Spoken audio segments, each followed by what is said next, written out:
জাহান্নামটা এদিকে আসা বন্ধ হয়ে যাবে।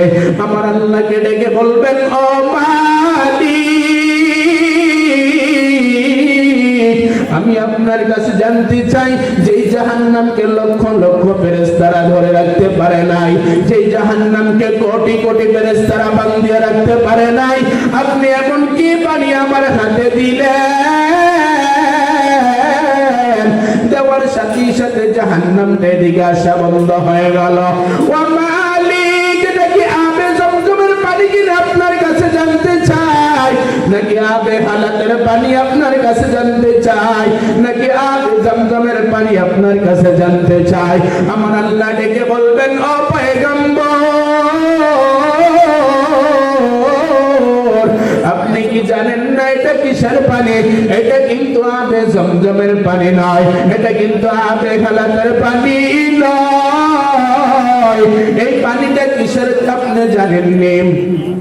দুনিয়ার জমিনের ভিতরে আপনার গুনাহগার উম্মতের ভিতরে যেই বান্দারা, আপনার উম্মতের মধ্যে যেই উম্মতেরা নিজেকে নিজে জাহান্নামী ভাবিয়া, নিজেকে নিজে নাফরমান ভাবিয়া, যারা জাহান্নামের ভয়ে কান্না করেছে, যারা কবরের আযাবের ভয়ে কান্না করেছে, এই কান্নার চোখের পানিগুলো আমি নষ্ট করি নাই। এই চোখের পানিগুলো আমি নষ্ট করি নাই, এই চোখের পানিগুলো আমি নষ্ট করি নাই, বিফলে দেই নাই। এই চোখের পানিগুলো আমি অত্যন্ত যত্ন সহকারে আমি রেখে দিয়েছি। ও পয়গম্বর, জাহান্নামের আগুনটা বন্ধ করার জন্য, জাহান্নামের আগুনটা নিবানোর জন্য আপনার উম্মতের চোখের পানি ছাড়া তার চেয়ে আমি আর বড় কোনো কিছু বানাই না। আল্লাহু আকবার। ও দুনিয়ার মুসলমান ইমানদার আল্লাহর গোলাম, লক্ষ্য করে শুনে নাও, লক্ষ্য করে শুনে নাও, কান খাড়া করে শোনো গো মা। এই দুনিয়ার জমিনে থাকা অবস্থায় জাহান্নামকে ভয় করো, এই দুনিয়ার জমিনে থাকা অবস্থায় জাহান্নামকে তোমরা ভয় করিয়া নাও, কারণ জাহান্নাম ভরা ভয়ানক। আমার নবী সাল্লাল্লাহু আলাইহি ওয়াসাল্লাম উম্মতদেরকে জাহান্নাম থেকে বাঁচানোর জন্য কিভাবে পাগলের মতো হয়ে যাবেন একটু লক্ষ্য করে শোনেন, কিভাবে আমার নবী উম্মতদেরকে জাহান্নাম থেকে বাঁচাবেন। ও দুনিয়ার মুসলমান, দুনিয়ার জমিনের ভিতরে আপনি দেখেন, একটা মুরগি যখন বাচ্চা নিয়ে জমিনের মধ্যে নামে, জমিনের মধ্যে নামার পরে একটা মুরগি যখন বাচ্চা নিয়ে জমিনের মধ্যে নামে, নামার পরে আকাশ থেকে সিল আসিয়া বাচ্চাকে থাবা মারে, কাক আসিয়া থাবা মারে। ওই বাচ্চার মা, ওই বাচ্চার মা বাচ্চাটাকে বাঁচানোর জন্য একটা উড়াল মারে ছাদের মধ্যে, আরেকটা উড়াল মধ্যে মারে গাছের মধ্যে। যখন বাচ্চাটা নিয়ে চলে যায়, তখন বাচ্চার মা বাচ্চাটা নিয়ে যাওয়ার পরে আবার জমিনের মধ্যে চলে আসে। জমিনের মধ্যে চলে আসার পর তখন তার দুটা ডানা ছেড়ে দিয়ে বলে, আয় আয় আয় ও বাচ্চারা আয় আয় আয়। আমি মা বেঁচে থাকতে আর একটা সন্তান ছিলের মুখে যাইতে দেব না, আমি মা বেঁচে থাকতে একটা সন্তান আমি আর কাকের মুখে যাইতে দেব না। ও দুনিয়ার মুসলমান, লক্ষ্য করে শুনে নাও, কালকে আমাদের ময়দানটা যেদিন কায়েম হয়ে যাবে, হাসরের ময়দানটা যেদিন কায়েম হয়ে যাবে, তখন আমার নবী একটা দেউর মারবে মিজানের পাল্লার কিনারায়, আরেকটা দেউর মারবে পুলসিরাতের কিনারায়। আমার নবী একটা দেউর মারবে জাহান্নামের কিনারায়, আর ডেকে ডেকে বলবে, আমি নবী বেঁচে বেঁচে থাকতে একটা উম্মত আমি জাহান্নামে যাইতে দেব না। আল্লাহু আকবার। আমি নবী বেঁচে থাকতে একটা উম্মত জাহান্নামে আমি যাইতে দেব না। ও দুনিয়ার মুসলমান ইমানদার, ওই নবী আমাদেরকে জাহান্নাম থেকে বাঁচানোর জন্য পাগল হয়ে যাবে। ওই নবী আমাদেরকে জাহান্নাম থেকে বাঁচানোর জন্য পেরেশান হয়ে যাবে। ও দুনিয়ার মুসলমান ইমানদার, আমার নবী সাল্লাল্লাহু আলাইহি ওয়াসাল্লাম কিভাবে উম্মতদেরকে জাহান্নাম থেকে বাঁচাবেন, কিভাবে জান্নাতের চিন্তা করবেন, লক্ষ্য করে শুনে নাও। আমার আল্লাহ তাআলার কাছে দরখাস্ত করবেন, আল্লাহ ও মালিক, আমি যে তোমার দ্বীন কায়েম করার জন্য, দ্বীন প্রতিষ্ঠিত করার জন্য, আমি যে তোমার দ্বীন কায়েম করার জন্য, দ্বীন প্রতিষ্ঠিত করার জন্য আমি যে উহুদের ময়দানে রক্ত ঝরিয়েছি, আমি যে উহুদের ময়দানে দান মুবারক শহীদ করে দিয়েছি, আমি যে উহুদের ময়দানে এত কষ্ট করেছি, দান মুবারক শহীদ হয়েছে, ওই দান মুবারকের শহীদের বরকতে তুমি আমার উম্মতদেরকে মাফ করে দাও। আল্লাহু আকবার। ও দুনিয়ার মুসলমান, লক্ষ্য করে শোনো, আমার আল্লাহ তাআলা যদি সাড়া না দেয়, তখন আমার আল্লাহ তাআলার কাছে আরেকটা দরখাস্ত করবেন, মালিক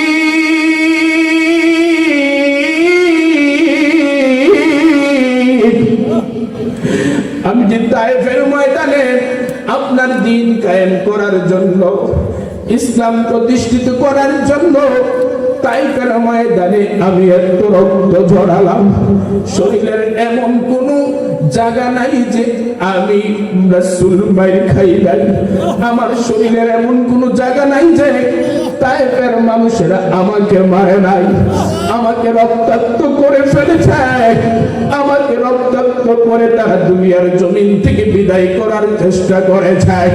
আমি যে রক্ত ঝরিয়েছি, ওই রক্তের বিনিময় আপনি আমার উম্মতদেরকে মাফ করে দেন। আল্লাহু আকবার।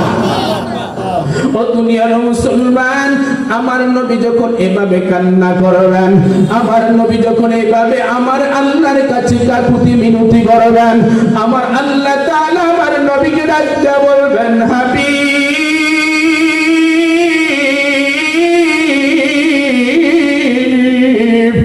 আপনি এভাবে আর কান্না করবেন না, আপনি এভাবে আর কান্না করবেন না, আপনি কান্না করলে আমি সহ্য করতে পারি না, আপনি যদি কান্না করেন আমি আল্লাহ সহ্য করতে পারি না। আমার আল্লাহ ডেকে বলেন, ওয়ালাল আখিরাতু খায়রুল লাকা মিনাল উলা। আল্লাহু আকবার। আমার আল্লাহ তাআলা ডেকে বলবেন, ও পয়গম্বর, দুনিয়ার জমিনের ভিতরে আমি আপনাকে অনেক কষ্ট দিয়েছি, দুনিয়ার জমিনের ভিতরে আপনাকে অনেক নির্যাতন দেওয়া হয়েছে, দুনিয়ার জমিনের ভিতরে আপনাকে অনেক মারধর করা হয়েছে, দুনিয়ার জমিনে আপনি অনেক কষ্ট করেছেন, আজকে আর আপনি আর কষ্ট করতে হবে না। আল্লাহু আকবার। আপনি আর আজকে কষ্ট করতে হবে না, আপনি আর এই আখিরাতের ময়দানে আপনাকে আর কষ্ট করতে আমি দেব না। ফাশফা লিমান শিতা, আমি আপনাকে বললাম, আপনার যাকে মন চায়, যাকে খুশি আপনি তাকে লইয়া বিনা হিসাবে আপনি জান্নাতে প্রবেশ করুন। বলে আল্লাহু আকবার। ইমামুল আউয়ালিন ওয়াল আখিরিন বাহার সাদকা রাহমাতাল লিল আলামিন সাইয়্যিদুল কাওনাইন খাতমুল মুরসালিন আখির আমদ বদে ফখরুল আউয়ালিন শত হুজুদাস রাহমাতাল লিল আলামিন মসজিদে ও শত হামারে হ্যাঁ জমিন। আল্লাহু আকবার। ও দুনিয়ার মুসলমান ইমানদার, যেই নবী আমাদেরকে জাহান্নাম থেকে বাঁচানোর জন্য যেই নবী আমাদেরকে জাহান্নাম থেকে মুক্তি দেওয়ার জন্য, যেই নবী আমাদেরকে জাহান্নাম থেকে বাঁচায়া জান্নাতে যাওয়ার জন্য এত কষ্ট করবেন, আমি জানতে চাই ওই নবীর কথাগুলো আমাদের মানার দরকার আছে না নাই? আওয়াজ করে বলতে হবে, মানা আছে না নাই? ও দুনিয়ার মুসলমান, শুধু মুখে বললে চলবে না। আমার নবীকে মানি, আমি মানি, আমার নবীকে ভালোবাসি, আমার নবীকে আমি মহব্বত করি, এটা মুখে বললে চলবে না। আমার নবীকে আমি মহব্বত করি, আমার নবীকে আমি ভালোবাসি, এমন ভাবে ভালোবাসতে হবে যেমনই ভাবে আমার আল্লাহর নবীর সাহাবী আবু বকর আমার নবীকে যেমন ভাবে ভালোবেসেছেন, আমার নবীর সাহাবী হযরত ওমর আমার নবীকে যেমন ভালোবাসেছেন, আমার নবীর সাহাবী হযরত আলী, হযরত ওসমান আমার নবীকে যেমন ভাবে ভালোবেসেছেন, আমরাও আমার নবীকে ঠিক তেমনই ভালোবাসতে হবে, ঠিক কিনা মুসলমান? ও দুনিয়ার মুসলমান, বলতেছিলাম জাহান্নামটা কত ভয়ানক, জাহান্নাম কত বড় কঠিন। একদিন জিবরাইল আলাইহিস সালাতু ওয়াস সালাম আমার নবীর কাছে আসলেন, আসার পরে দেখলেন যে জিবরাইলের চেহারাটা অত্যন্ত ঘর্মাক্ত অবস্থায়, জিবরাইলের চেহারাটা অত্যন্ত কঠিন অবস্থায় আছে। আমার নবী জিজ্ঞাসা করলেন, ও জিবরাইল, তোমার এই অবস্থা কেন, তোমার এই পরিস্থিতি কেন জানতে চাই। জিবরাইল আলাইহিস সালাতু ওয়াস সালাম ডেকে বলেন, ইয়া রাসূলুল্লাহ, ইয়া হাবিবাল্লাহ, ও পয়গম্বর, আমি এই মাত্র জাহান্নামটা দেখে আসলাম, আমি এই মাত্র জাহান্নামটা আমি দেখে আসলাম।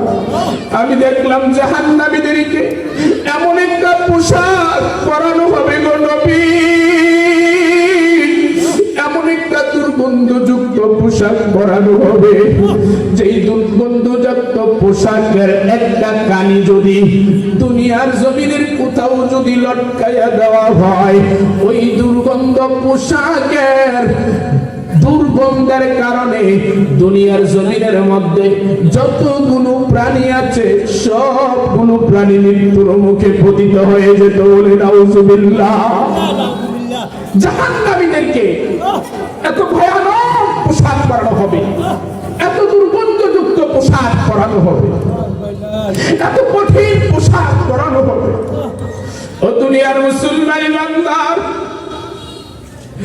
এই জাহান্নামীর পোশাকটা যখন আপনাকে পরানো হবে রে মুসলমান, তখন চিন্তা হয়ে যাবে, আমি দুনিয়ার জমিনে আমি কি করলাম, আমি দুনিয়ার জমিনে আমি কি করলাম।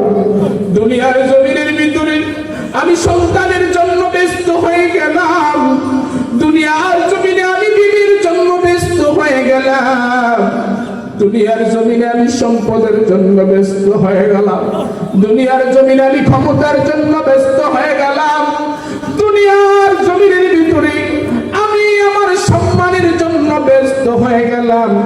কিন্তু একবার চিন্তা করলাম না জাহান্নামের অবস্থাটা কেমন, একবার চিন্তা করলাম না জাহান্নামের শাস্তিটা কেমন।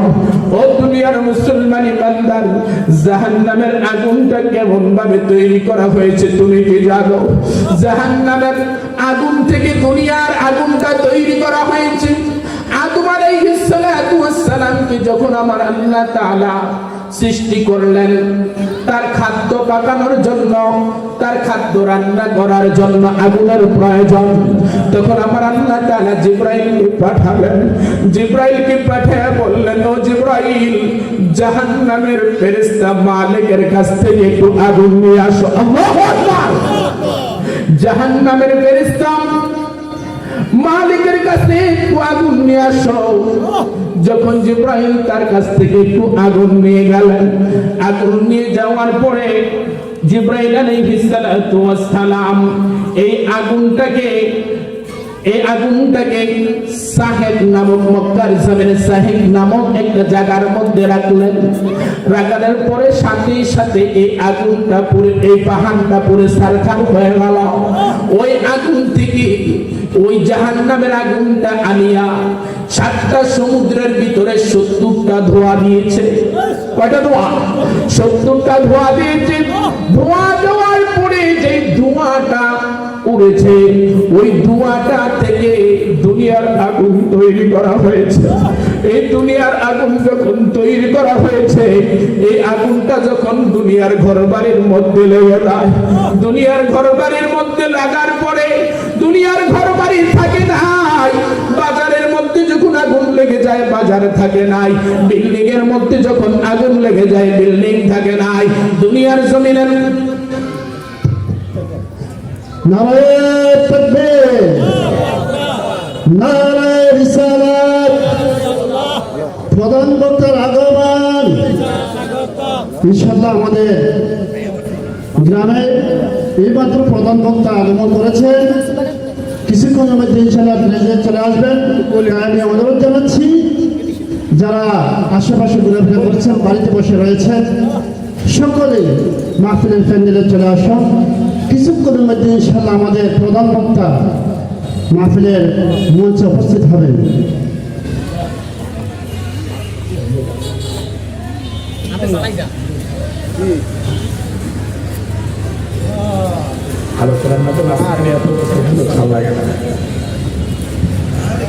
দুনিয়ার মুসলমান যখন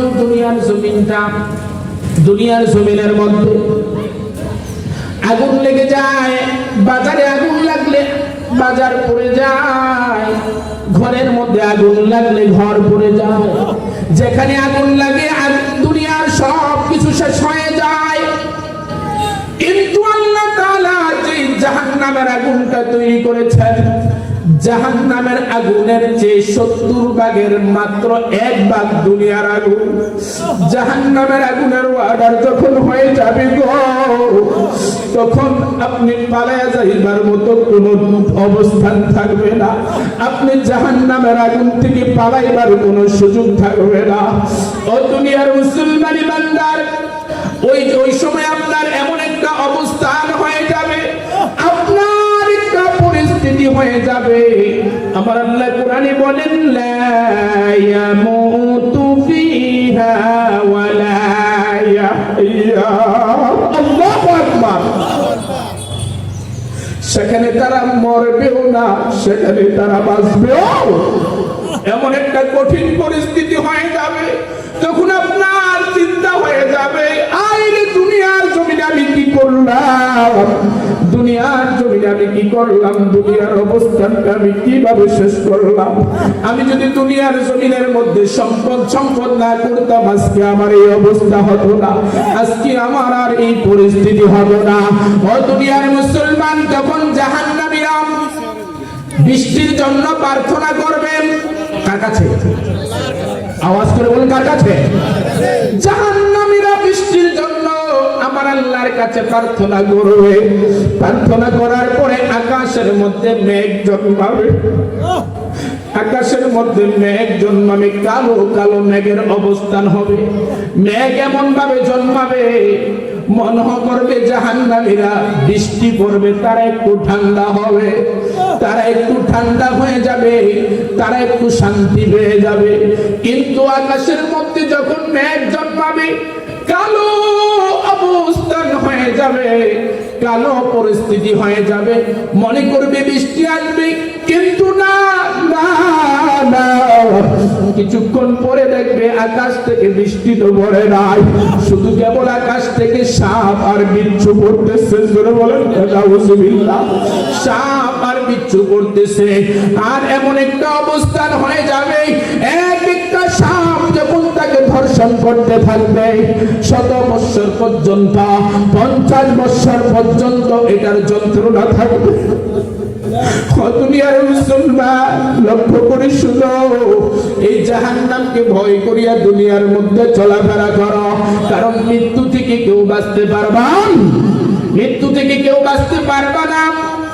আল্লাহ রাব্বুল আলামিন বলেন, আল্লাযী খালাকাল মাউতা ওয়াল হায়াতা লিয়াবলুয়াকুম আইয়ুকুম আহসানু আমালা।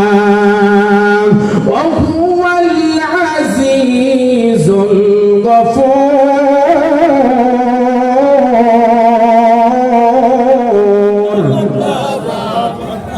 ও দুনিয়ার মুসলমান, আল্লাহ তাআলা বলেন আল্লাযী খলাকাল মাউতা ওয়াল হায়াতা, আমি মৃত্যু সৃষ্টি করলাম, হায়াতও সৃষ্টি করলাম। জবান থেকে জানতে চাই হায়াতের মালিক কে? আরো জবান খুলে বলুন, মৃত্যুর মালিক কে? ও দুনিয়ার মুসলমান ইমানদার, আল্লাহ তাআলা হায়াত এবং মৃত্যু সৃষ্টি করেছেন। এখানে আল্লাহ তাআলা হায়াতের কথাটা কেন আগে বললেন, মৃত্যুর কথাটা কেন আবার আল্লাহ তাআলা পরে বললেন? আল্লাহ তাআলা এখানে মৃত্যুর কথা, হায়াতের কথা দোনোটাই তো বললেন। মৃত্যুর কথাটা কেন আগে বললেন, হায়াতের কথাটা কেন পরে বললেন? আমার আল্লাহ তাআলা এই কথা বলার উদ্দেশ্যটাই হলো মুফাসসিরিনে কেরাম এখান থেকে ব্যাখ্যা করেছেন, দুনিয়ার জমিনের ভিতরে যতই নাগরানি করো না কেন, মৃত্যুর পান তুমি পেয়ালা ফেলতে হবে, ঠিক কিনা? ও দুনিয়ার মুসলমান ইমানদার, আল্লাহ তাআলা যখন মৃত্যু সৃষ্টি করলেন, মৃত্যু সৃষ্টি করার পরে আল্লাহ তাআলা ফেরেশতাদেরকে বললেন, ও ফেরেশতারা, তোমরা মৃত্যুকে সব সময় তোমরা বাঁধিয়ে রাখবা। মৃত্যু বড় কঠিন জিনিস, মৃত্যুকে তোমরা বাঁধিয়ে রাখবা। সকল ফেরেশতারা হাজার হাজার শিকল দিয়ে মৃত্যুকে বাঁধিয়ে রাখতেন, মৃত্যুকে বাঁধিয়ে রাখতেন। ও দুনিয়ার মুসলমান, মৃত্যুকে যখন বাঁধিয়ে রাখতেন, কিন্তু মৃত্যুর যন্ত্রণারী শব্দগুলো শুনতেন।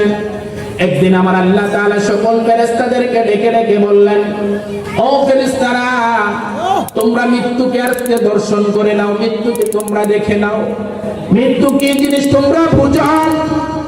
যেই ফেরেশতারা মৃত্যু সম্পর্কে জানতো না, সকল ফেরেশতারা আল্লাহ তাআলার কাছে বলেছিলেন, আল্লাহ, মৃত্যু আবার কি জিনিস? মৃত্যুটা কোথায় থেকে আসলো? মৃত্যু আবার কি, এটা তো আমরা জানতে চাই। আল্লাহ তাআলা মৃত্যুকে সৃষ্টি করিয়া যখন 70,000 পর্দা দিয়া যখন ঘুরিয়া রাখলেন, তখন এই পর্দাটা আমার আল্লাহ তাআলা সাথে সাথে উল্টায়া দিলেন। আল্লাহু আকবার। মৃত্যুর ভয়ানক অবস্থা দেখে সকল ফেরেশতারা অজ্ঞান হয়ে গেল, সকল ফেরেশতারা অজ্ঞান হয়ে গেল। এই অজ্ঞান অবস্থায় একদিন ছিল না, 2 দিন ছিল না, এই অজ্ঞান অবস্থায় 1000 বছর পর্যন্ত ছিল। আল্লাহু আকবার। 1000 বছর পর্যন্ত এই অজ্ঞান অবস্থায় ছিল। 1000 পরে যখন তাদের জ্ঞান ফিরে আসলো, জ্ঞান ফিরে আসার পরে সকল ফেরেশতারা একসাথে আমার আল্লাহ তাআলাকে ডাক দিয়ে বললেন, আল্লাহ, আমরা সকলে আপনার কাছে জানতে চাই, আপনার কাছে আগে জানতে চাই, মৃত্যুর চাইতে আপনি বড় কোনো কিছু বানাইছেন কিনা? আমার আল্লাহ তাআলা ফেরেশতাদেরকে ডেকে ডেকে বলেন, ও ফেরেশতারা, শোনো শোনো, মৃত্যুর চাইতে একমাত্র আমি আল্লাহ বড়, তার চেয়ে বড় আর কোনো আমি কিছু বানাই না। আল্লাহু আকবার। ও দুনিয়ার মুসলমান ইমানদার, এজন্য জানতে চাই আমার আর আপনার মৃত্যু হবে কিনা? আইনামা তাকুনু ইউদরিকুমুল মাউত ওয়ালাউ কুনতুম ফি